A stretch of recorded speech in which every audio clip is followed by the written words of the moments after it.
Though Dandadan is nominally a shonen work, it doesn't tend to indulge in the power system lore and explanations a lot of shonen works do.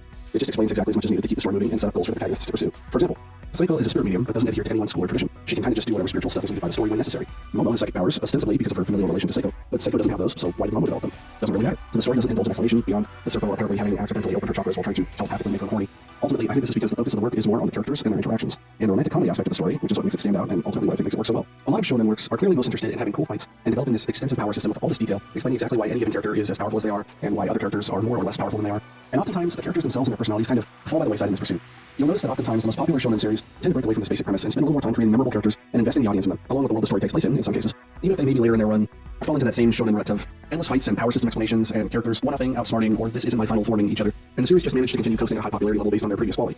As far as Dandadan goes, I've always felt from reading it and now watching it that it's really more of a romantic comedy that likes to have some cool fights happen every now and then to break up the pacing of the growing tension between Okarin and Momo and the obstacles that impede their budding romance.